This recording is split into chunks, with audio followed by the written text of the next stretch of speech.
नमस्कार, Ajit web TV देख रहे सभी दर्शकों का स्वागत है। मैं रोहिणी ओब्रॉय और आप देख रहे हैं खबरों के आईने से। इस वक्त स्टूडियो में हमारे साथ मौजूद हैं अजीत समाचार से न्यूज एडिटर विकास सचदेवा जी। विकास जी, मैं स्टूडियो में आपका बहुत बहुत स्वागत करती हूँ। तो आज के कार्यक्रम की शुरुआत हम अपने कुछ खास मुद्दों से करेंगे।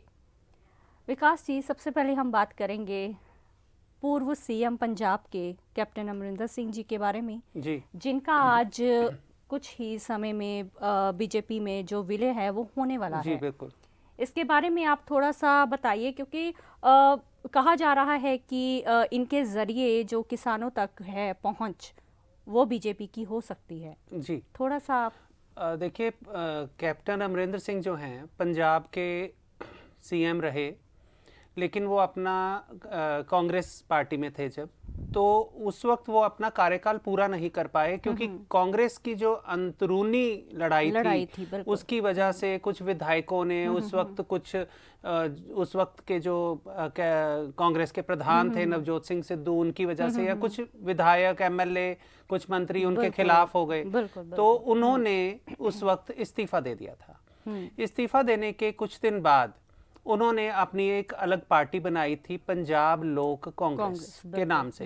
हालांकि उस वक्त भी वो गृह मंत्री अमित शाह जी से, नरेंद्र मोदी जी से सबसे मिलते रहे और उस वक्त यही एक कयास लगते रहे कि शायद कैप्टन अमरिंदर सिंह जो हैं भाजपा में शामिल हो जाएंगे, लेकिन उन्होंने अलग पार्टी बनाकर उस वक्त सबको चुप करवा दिया था। बिल्कुल बिल्कुल।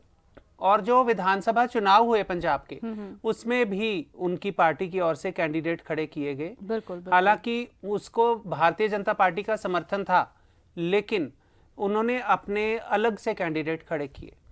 लेकिन शुरू से ही उनका जो झुकाव रहा है भारतीय जनता पार्टी की ओर, उसके बाद अब 2 दिन पहले ही ये खबर आई थी और आज 19 तारीख को उनका जो पार्टी का पंजाब लोक कांग्रेस का विधिवत रूप से औपचारिक तौर से भारतीय जनता पार्टी में विलय होने जा रहा है। और इसको देखिए, जो देखा जा रहा है आने वाले समय में, हो सकता है कि भारतीय जनता पार्टी पंजाब में, अब देखिए 2024 में लोकसभा के इलेक्शंस आ रहे हैं। बिल्कुल बिल्कुल। लोकसभा के इलेक्शंस के लिए भारतीय जनता पार्टी जो है वो पूरी तरह से तैयारी कर रही है। बिल्कुल। सभी राज्यों में अपने लेवल पर कुछ चुनाव प्रभारी भी लगा रही है, सब पार्टियां कर रही हैं, भारतीय जनता पार्टी थोड़ी आगे चल रही है। तो उसी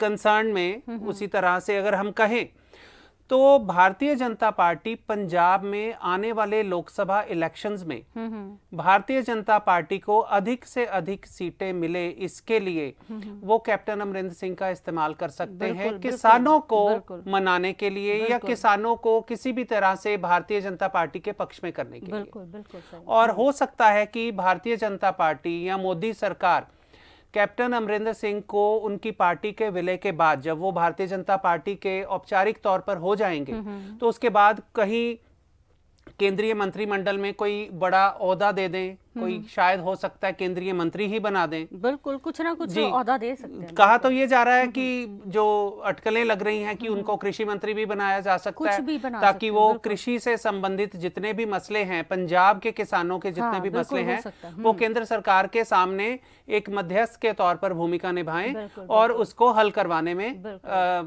सफल भी हो सकते हैं। आने वाले समय में ये अब पता चलेगा कि क्या होता है। बिल्कुल। तो अगले मुद्दे पर आएंगे, बात करेंगे।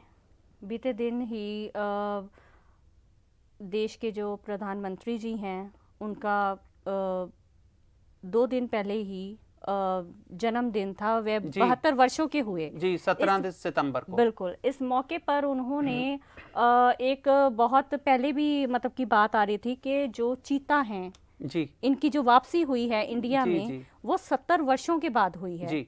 बताया जा रहा है कि जो चीता थे 1952 में उनका मतलब कि विलुप्त जो हो गए थे, उनकी घोषणा कर दी गई थी। बिल्कुल।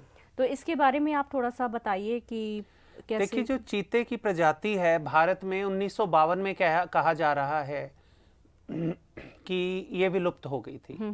उसके बाद भारत में चीता नहीं रहा, या चीते की जाति जो है आगे नहीं बढ़ सकी, किसी भी तरह से मर गए या मार दिए गए। बिल्कुल। लेकिन आए दिन हम जब बात करते हैं कि कहीं किसी शहर में कोई चीता आ गया, कोई बिल्कुल, लेपर्ड हाँ आ जी, गया, कुछ बिल्कुल, इस तरह बिल्कुल। से, तो वो तो अभी तक एक रहस्य ही बना हुआ है कि वो चीता होता है या क्या होता है। बिल्कुल, बिल्कुल। कहा तो यही जाता है कि चीता आ गया, चीता आ गया, बिल्कुल। लेकिन प्रधानमंत्री नरेंद्र मोदी ने इस बारे में बहुत अच्छा कदम उठाते हुए इस बार क्या किया है कि अपने जन्मदिन के अवसर पर उन्होंने दक्षिण अफ्रीका के एक देश नामीबिया से 8 चीते मंगवाए हैं, जिसमें 3 फीमेल हैं, 5 मेल हैं। विशेष विमान के जी, जरिए कहते हैं विशेष उनको बेहोश विमान के करके लाया जरिए गया, बिल्कुल। उनसे पहले बातचीत करके और उसी हिसाब से उनको अलग अलग पिंजरों में रख के उसके लिए एक स्पेशल जो है यहाँ से विमान, काफी दिनों से कहते हैं इसकी तैयारी चल रही थी जी उनको बहुत लाने देर की। से, और जो विमान है आप अगर उसकी फोटो देखें तो उसका आगे का जो मुंह देखिए, है बिल्कुल, बिल्कुल चीते की तरह बनाया बिल्कुल, हुआ, बिल्कुल देखा। और आप ये सोच सकते हैं कि कितना ज्यादा उसको एक हाई लेवल पर बढ़ाया गया, बिल्कुल, उसको बिल्कुल, दिखाया गया, बिल्कुल, उसको क्योंकि प्रदर्शित किया कहने गया। की बात है कि 70 वर्षों के बाद जी। उनकी वापसी होना। और जो चीते अभी जो लाए गए हैं नामीबिया से, ये मध्य प्रदेश में एक कूनो नेशनल पार्क है, बिल्कुल, वहां वहाँ पे पर छोड़ा रखे है, गए हैं, बिल्कुल। छोड़े गए हैं। और उम्मीद ये की जा रही है कि इन चीतों से अब भारत में चीतों की जो प्रजाति है वो आगे बढ़ेगी। और प्रधानमंत्री नरेंद्र मोदी ने अपने जन्म दिवस 17 सितंबर को उन्हें कूनो नेशनल पार्क में छोड़ा है, और उन्हें एक तरह से आप ये कह सकते हैं कि राष्ट्र को समर्पित किया है। बिल्कुल, कह रहे हैं कि अतीत की जो गलती है उसे सुधारने का हमें मौका मिला इतने जी, टाइम बाद। और देखिए कि चीतों को अब हम ये कह सकते हैं कि वो भी अब नामीबिया के नहीं रहे, वो भारतीय हो गए हैं। बिल्कुल, बिल्कुल। तो अगले मुद्दे पर आएंगे। बीते दिन ही चंडीगढ़ यूनिवर्सिटी का जो मुद्दा है काफ़ी हम सभी जानते हैं कि गरमाया हुआ है, जी, जिसको लेकर काफ़ी प्रदर्शन भी किया जा रहा है। कहा जा रहा है कि वहाँ की एक स्टूडेंट द्वारा मतलब कि जो एलिगेशंस हैं किसी आपत्तिजनक वीडियो को लेकर लगाए जी, गए जी। हैं।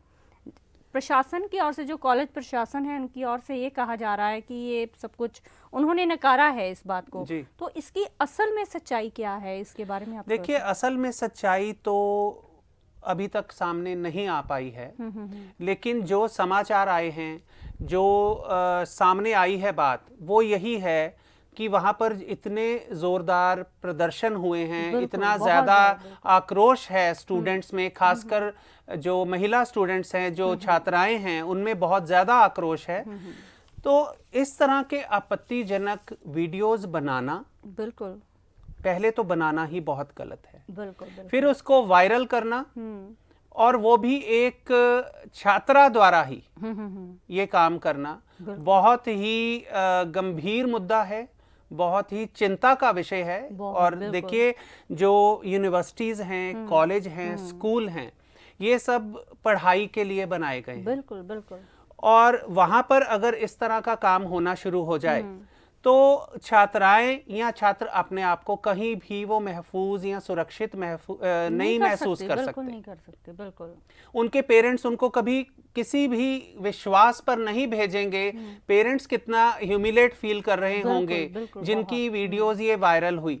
आपत्तिजनक वीडियोस वायरल करना बहुत ही गंभीर मुद्दा है, और मैं तो चाहूंगा, मैं कहना चाहूंगा सरकार से कि अगर हो सके तो इस पर कोई ना कोई एक विशेष कानून बनाना चाहिए कि अगर इस तरह का कोई भी मुद्दा सामने आए तो जो भी आरोपी सामने आता है उसे कड़ी से कड़ी सजा दी जाए, ताकि आने वाले समय में इस तरह के जो कोई साहस ना कर सके इस तरह का काम करने सेफ का। हो सके। जी बिल्कुल। तो हर बार की तरह इस बार भी हम अपने कार्यक्रम का समापन अपने आज के विचार से करेंगे। कहा जाता है, ईश्वर में आस्था है तो उलझनों में भी रास्ता है।